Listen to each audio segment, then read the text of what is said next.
দেশজুড়ে তীব্র দাবদাহের পর কয়েক জেলায় কালবৈশাখীর হানা। মৌসুমী বায়ুর প্রভাবে বেশিরভাগ জেলায় ভারী থেকে মাঝারি বৃষ্টি হচ্ছে। সকাল থেকে বিভিন্ন জেলায় ঝড় ও শিলাবৃষ্টিতে ভেঙে পড়েছে গাছ, ক্ষয়ক্ষতি হয়েছে ফসলের। শ্রীমঙ্গলের সর্বোচ্চ ১২৪ মিলিমিটার বৃষ্টিপাত রেকর্ড করা হয়েছে। বিদ্যুৎ বিচ্ছিন্ন রয়েছে পুরো ফেনী জেলা। শিয়া বাটার, অ্যালোভেরা ও ভিটামিন ই সমৃদ্ধ লিলি বিউটি সোপ। দীর্ঘ তাপ প্রবাহের পর কালবৈশাখীর হানা। দিনের প্রথম ভাগেই মধ্যরাতের অন্ধকার।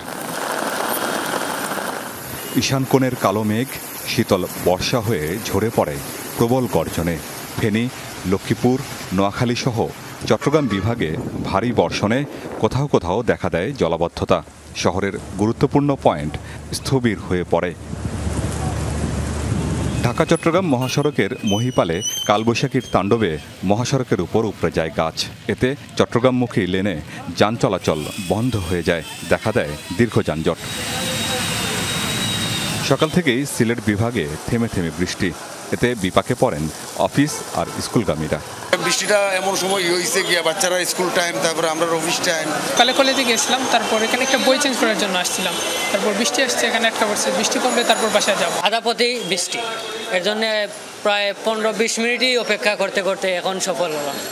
2 সপ্তাহ খরতাপের পর অবশেষে কাঙ্ক্ষিত বৃষ্টির দেখা পেয়েছে চুয়াডাঙ্গাবাসী।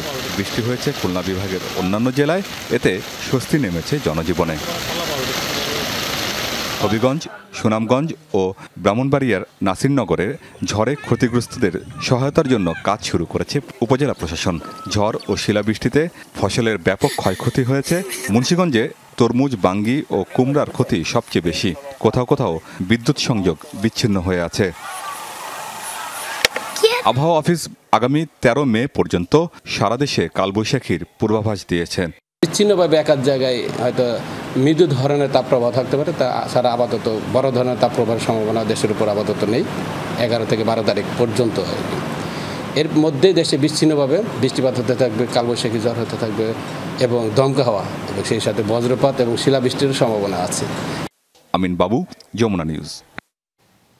দেশজুড়ে বয়ে যাওয়া কালবৈশাখী ঝড়ের আরও কিছু খোঁজ খবর জানবো। বিভিন্ন এলাকা থেকে সহকর্মীরা যোগ দিচ্ছেন। শুরুতেই যাচ্ছে চুয়াডাঙ্গা থেকে সহকর্মী জিসান আহমেদ আমাদের সঙ্গে সরাসরি যুক্ত হচ্ছেন। জিসান, একটু জানাবেন, দীর্ঘদিন পর চুয়াডাঙ্গায় স্বস্তির বৃষ্টি নামলো, কতটা ঠান্ডা হলো প্রকৃতি, একটু জানাবেন আমাদের। একদম ঠিক তাই কলি। বহুল প্রত্যাশিত কাঙ্ক্ষিত বৃষ্টির দেখা মিলেছে চুয়াডাঙ্গাতে। আজ দুপুর ঠিক 3:35 থেকে বৃষ্টিপাত শুরু হয়, যেটা এখনো অব্যাহত আছে। আমরা দেখছি যে শহরের বিভিন্ন এলাকায় কখনো মুষলধারে, কখনো গুড়ি গুড়ি এই বৃষ্টিপাত হচ্ছে এবং যেই বৃষ্টির আগে চুয়াডাঙ্গার আকাশ পুরোটাই কালো মেঘে ঢাকা পড়েছিল। শুধু বৃষ্টির সাথে শিলা পড়ছে এটাই নয়, এর সাথে কিন্তু আসলে কখনো দেখছি বজ্রপাতের শব্দ, আবার কখনো ঝোড়ো হাওয়া বয়ে যাচ্ছে। এখনো পর্যন্ত যেহেতু বৃষ্টিপাত অব্যাহত আছে, সেহেতু কত পরিমাণ বৃষ্টিপাত হয়েছে সেটা আমরা এখনো জানতে পারিনি। সেটা হয়তো আমরা সন্ধ্যা নাগাদ জানতে পারবো। আর একটা বিষয় জানিয়ে রাখতে চাই কলি, যে আপনি যেটা বলছিলেন, এই গত এপ্রিল মাস জুড়ে এবং মে মাসের এই শুরুর 1 সপ্তাহ প্রায় এই সময় ধরেই কিন্তু তীব্র থেকে অতি তীব্র আকারে তাপপ্রবাহ বয়ে যাচ্ছিল চুয়াডাঙ্গার উপর দিয়ে। খরতাপে পড়ছিল গোটা এলাকা। এই খরতাপের আসলে কিছুটা স্বস্তির পরশ দিয়েছে এই কিছুক্ষণের বৃষ্টি এবং সাধারণ মানুষের প্রতিক্রিয়া যেটা দেখেছি, যে দীর্ঘদিন পর এই বৃষ্টি হওয়াতে তারা বেশ উচ্ছ্বসিত এবং উল্লাস প্রকাশ করেছে। অনেকেই বৃষ্টিতে ভিজেছেন আমরা দেখেছি এবং যারা আসলে বিভিন্ন শ্রমজীবী মানুষ রয়েছে তারাও কিন্তু অনেকটাই স্বস্তি প্রকাশ করেছেন। আবহাওয়া অফিসের পূর্বাভাস যে মৌসুমি বায়ুর প্রভাবে যে বৃষ্টিপাত শুরু হয়েছে এটা আগামী 12 মে পর্যন্ত অব্যাহত থাকতে পারে। কোথাও কোথাও বিক্ষিপ্তভাবে শিলাবৃষ্টি হতে পারে, বজ্র বৃষ্টি হতে পারে। আগামী 12 তারিখ পর্যন্ত এই ধরনের পরিবেশ যেহেতু থাকবে, সেহেতু তাপমাত্রাও কিছুটা কমতে পারে। কলি, ধন্যবাদ আপনাকে জিসান আমাদের সঙ্গে যুক্ত হওয়ার জন্য। দর্শকের পর্যায়ে আমরা যেতে চাই ফেনীতে। ফেনীর আবহাওয়া পরিস্থিতি আমাদেরকে জানাবেন সহকর্মী আরিফুর রহমান। আরিফ, ঝড় বৃষ্টি এখনো চলছে কিনা ফেনীতে একটু জানাবেন, আর বিদ্যুৎ পরিস্থিতি স্বাভাবিক রয়েছে কিনা এই ঝড় বৃষ্টিতে, সে বিষয়ে তথ্য থাকলেও একটু জানাবেন। ফলে মুষলধারে যে বৃষ্টি ছিল সেটি এখন কমেছে, তবে এই মুহূর্তে গুড়ি গুড়ি বৃষ্টি হচ্ছে। আকাশ কিন্তু মেঘাচ্ছন্ন। আপনি জানেন যে আজকে 12টা থেকে 2:30-3টা পর্যন্ত যে কালবৈশাখীর যে তাণ্ডব, সে তাণ্ডবে গাছ, বৈদ্যুতিক খুঁটি এবং বৈদ্যুতিক তার কিন্তু লণ্ডভণ্ড হয়ে যায়। আপনি দেখতে পাচ্ছেন এই যে একটি গাছ একদম, এটি হচ্ছে যে ফেনী সোনাগাজী সড়ক, এই সড়কের উপরে পড়ে আছে। এটি পড়ে থাকার কারণে একবার দিয়ে ছোট ছোট যে সকল পরিবহন যেগুলো রয়েছে সেগুলো চলতে পারলেও বড় বড় যে সকল পরিবহনগুলো রয়েছে সে সকল পরিবহনগুলো এই মুহূর্তে আটকে আছে। আমি অন্যদিকে আপনাকে একটু দেখানোর চেষ্টা করি যে এই যে দেখছেন যে এখানে হচ্ছে যে বৈদ্যুতিক একদম খুঁটির উপর গাছটি পড়ে আছে, যার কারণে হচ্ছে যে এই যে এই শুধু এখানে নয়, পুরো জেলার কোথাও এই মুহূর্তে বৈদ্যুতিক কোনো ধরনের সংযোগ নেই। আমি এখানকার যিনি পল্লী বিদ্যুতের যিনি জেনারেল ম্যানেজার রয়েছে তার সাথে কথা বলেছি। তিনি আমাকে যেটি জানিয়েছেন যে কি পরিমাণ ক্ষতি হয়েছে সেটি এখন পর্যন্ত তারা নিরূপণ করতে পারেনি। জেলা শহর, উপজেলা শহর বিভিন্ন এলাকা থেকে তাদের কাছে খবর আসছে যে বৈদ্যুতিক খুঁটি ভেঙে গেছে, তার ছেড়ে রাস্তায় পড়ে গেছে।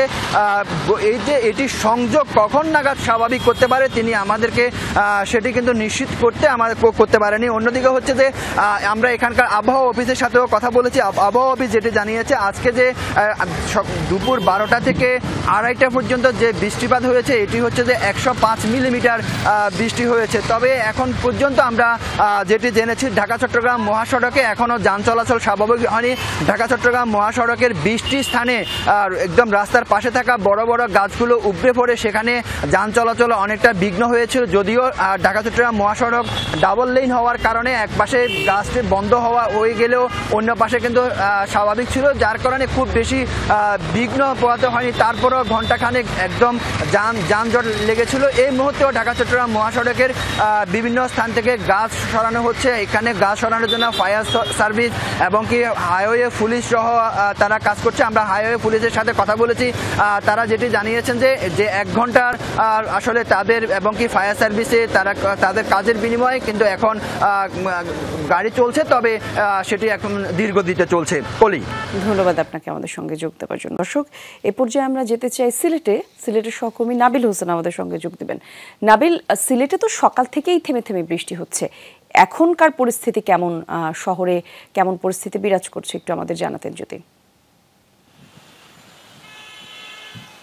কলি, আপনি ঠিকই বলেছেন, সিলেটে সকাল থেকে আসলে থেমে থেমে বৃষ্টি হচ্ছিল।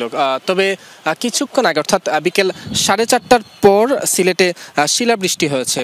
5 থেকে 7 মিনিটে সেই শিলাবৃষ্টি আমরা দেখেছি এবং এরপর আসলে আরও কিছু সময় অর্থাৎ 20 থেকে 25 মিনিট আসলে মুষলধারে বৃষ্টি হয়েছে।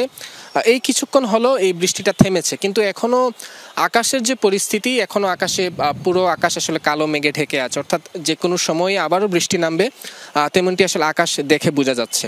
আবহাওয়া অধিদপ্তরের যারা কর্মকর্তা আছেন তারা আমাদেরকে যে জানিয়েছেন যে বিকেল 3টা পর্যন্ত সিলেটে 60 মিলিমিটার বৃষ্টিপাত হয়েছে। আসলে এখনও অনেকটা সময় দিনের বাকি রয়েছে। সিলেটে সন্ধ্যার পর আসলে বৃষ্টিপাতের পরিমাণ অন্যান্য দিনে আমরা দেখেছি যে অনেক পরিমাণ বাড়ে, ফলে আসলে এই বৃষ্টি আরও অনেক বেশি বাড়তে পারে এবং এই যে বৃষ্টি 60 মিলিমিটার, এটিকে তারা ভারী বৃষ্টিপাত বলছেন এবং বৃষ্টির সাথে সাথে কিন্তু প্রচণ্ড বাতাস কিন্তু এখনও বয়ে যাচ্ছে এবং যার কারণে পুরো পরিবেশ শীতল হয়ে আছে। ধন্যবাদ আপনাকে নাবিল আমাদের সঙ্গে যুক্ত হওয়ার জন্য।